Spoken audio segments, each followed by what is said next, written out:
The following story shows some of the complications that can come out of innocent experimentation with the web.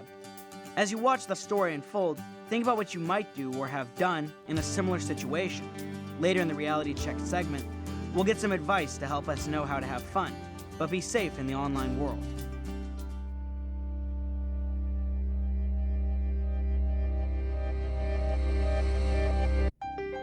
It just started out as something to do. It sounded like fun. Now I'm scared to death. If Mom and Dad ever found out about this, I don't know what they would do. Why did Jennifer pull me into this? All of this because of a stupid prank. I didn't even do anything, and I'm suffering all of these consequences. This is so unfair. I mean, just a couple of weeks ago, the four of us were just sitting around bored and looking for something fun to do. I'd heard all about blogs from the other kids at school, and I'd seen every website that hosted one. Corey and Jeremy and I have been friends since we were little kids. Scott's cool too. He's Jeremy's best friend. It seemed like a great idea. So what can we put on there? Anything we want. Stuff that's going on at school, music, sports. Corey, you can put your poems on there. Who would want to read that stuff? Shut up! It's like an online journal. Wait, and other people can post stuff on our blog too? Yeah, if we want them to. It's a free forum for expressing opinions. I like to put pictures of my cats. Can I do that? Sure, pictures, sound files, even video.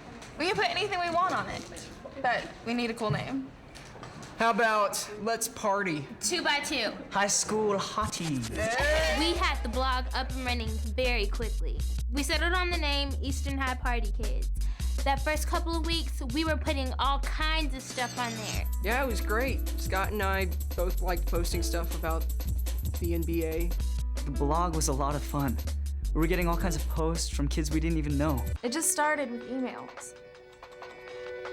I mean, he seemed like a really nice guy. They tell you not to open emails from people you don't know. I never should have opened it. I know that now. I just didn't realize. You know the screen name. Good boy 1713. No.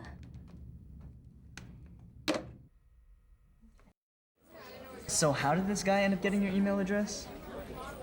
He just moved here, and he's a senior at Washington High. He searched for local blogs and put in the name of our high school. That gave him a link to our blog, and he posted a comment. I felt sorry for him. He seemed kind of lonely. So I just posted a response back, just welcoming him and telling him some cool places to hang out. Okay, so he posted on our blog, but now you say you're emailing him. All of our emails are on the blog, Scott. Yeah, and I don't really think that's such a good idea either. I don't know, Jennifer. I mean, you need to be careful. You don't really know anything about this guy. You didn't give him your phone number or anything like that, did you? No, of course not. We're just email buddies. It's no big deal. Jennifer told me about this guy right after she started exchanging emails with him. It seemed harmless enough. His name was Keith. He was 17 and he was actually kind of cute. Hey, guess who I'm talking to online right now? Cute Keith. He just IM'd me. You're kidding. What are you talking about? Oh, nothing much, just chatting. You know that pic of me from spring break? Yeah, I sent it to him. The one in the bikini? Don't believe you sent that. He thinks I'm hot. He thinks you're hot too. What? The girls had put up their cheerleading pictures. So this guy, Keith, started asking Jennifer all these questions about Corey. Who's your cheerleading friend? What is she like? Did you show her my pic? Stuff like that. This one time, me and my parents were in this really bad fight, and I was so mad at them. Keith was really understanding. He was a really good listener. I sent some of my work to Keith. He told me that it was some of the most honest writing he had ever read. That he could really see my heart in my work. I just felt he understood me. At first the girls thought it was cool and they both started to email him and chat with him. I guess they liked the attention and almost seemed like they were in competition or something. And they have never even met the dude.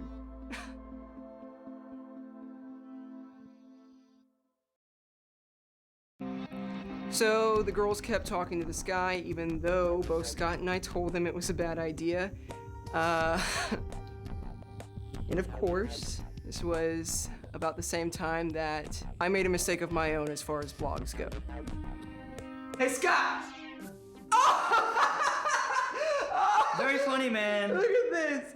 The girls are gonna love You that! better delete that, man. Now. You can't take pictures in here. You know that. Delete it. I know Jeremy was just goofing around. I didn't think too much of it. But I logged onto the blog later that evening, and there it was. It was just a joke. Jennifer and Corey even thought it was funny. Scott wasn't that happy about it. I didn't want all of them to be mad at me, so I just let it go. I had no idea what was in store. Well, Scott doesn't get along with his little sister Rebecca, like at all. And she was nosing around our blog, saw the picture, and busted him. She told his parents, told some friends. It was all over school. And the news finally got back to Principal Evans. I don't think the four of you realize just how serious this is. The parents of 3 of the members of the basketball team who are in the background of this picture called me after their son saw this. Now, I know you students like to take these pictures with your phones, but this school has a very firm policy as to where you are not allowed to take these pictures. Would one of you care to tell me where? Not in restrooms and locker rooms. Exactly. We have gone to a lot of trouble to make you students aware of the dangers of this kind of harassment and the consequences that taking pictures like this can have. I am assuming you took the photo. Yes, ma'am. I told you to delete it. And which of you posted this picture on the blog? I did that too.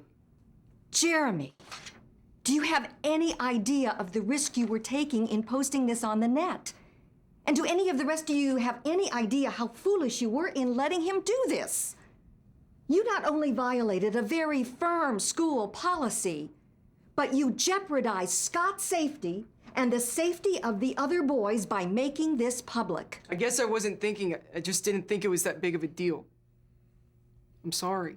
I'm sorry, Scott. Save it, man. So, what's gonna happen now? I mean, we took the pic off the blog, so that means it can't hurt anyone anymore. Well, I am letting your parents know today that you are all suspended from school for 1 week. I didn't even take the picture. Corey and I had nothing to do with this. You failed to report it, Scott. That makes you just as much a part of this. And you 2 girls knew the details of the situation and also did nothing. That gives you just as much responsibility. That's the way it works. As for taking this picture off the blog, it doesn't make a bit of difference. This photo is in cyberspace now. It can turn up anywhere. Principal Evans was right. Then about 2 weeks, Scott's picture was actually posted on an adult website with all these other pixie young guys. Scott's parents had to get involved with getting a lawyer to contact the website and demand the photo to be removed. They were so upset and Scott was so angry. The boys stopped speaking to each other. And then, to make it all worse, Jimmy got a letter from that big university he had applied to.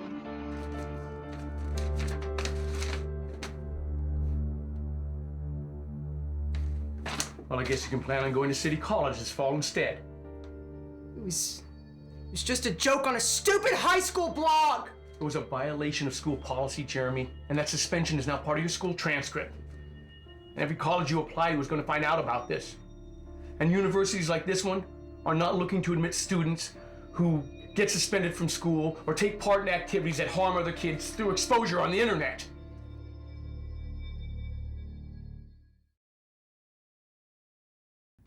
We shut down the blog after that business with Scott's pic. But Corey and I kept in touch with Keith. Everything seemed okay. Until... Hey, Hey. can you see me okay? Yeah, can you see us? Yeah, you both look hot.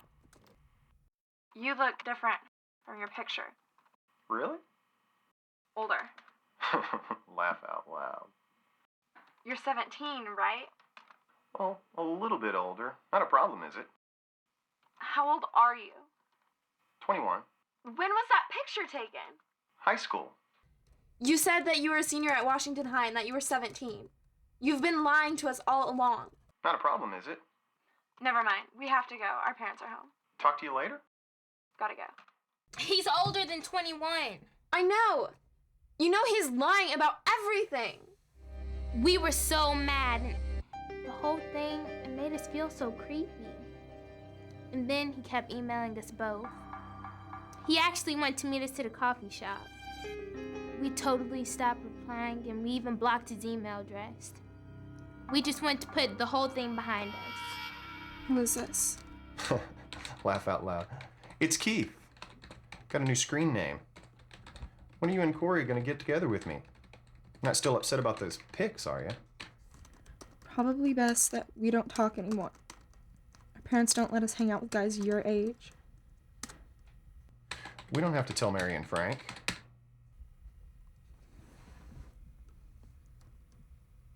How do you know my parents' names? You'd be surprised how much I know about you. Don't think your mom and dad would be too happy to know what we've been talking about, this kind of stuff. I mean, the stuff you've told me about your parents, or those pics that you sent me. I'm sure that Corey's mom and dad would feel the same way. This isn't funny. Keith, if that's even your name. Why don't I call you on your cell phone and we can talk about it? Maybe we can make plans for that meeting. I'm not giving you my cell phone number.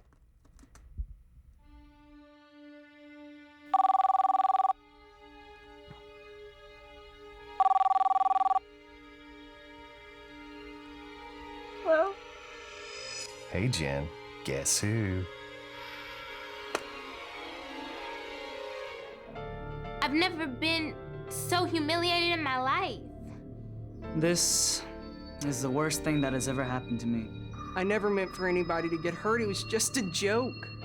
I just can't believe things ever got to this point.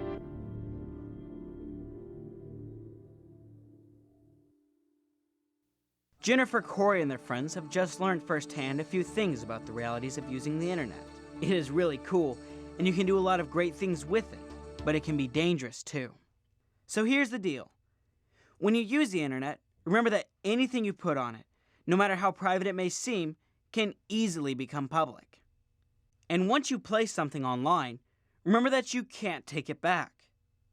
Pictures, information about yourself, or your friends or family can go places and be put to uses you can't control.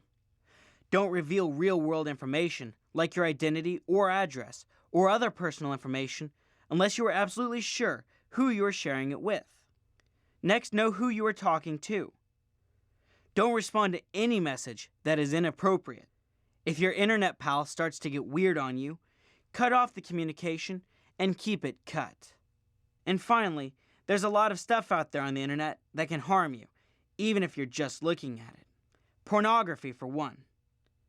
It may seem a harmless way to see some interesting stuff, but porn is addictive and can hurt you. It gets in the way of healthy sexuality.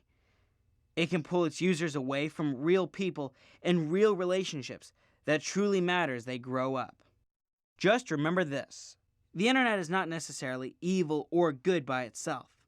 Used properly, it can be a great tool. Make sure you know how to do that and keep the internet a safe place for you and your friends to be.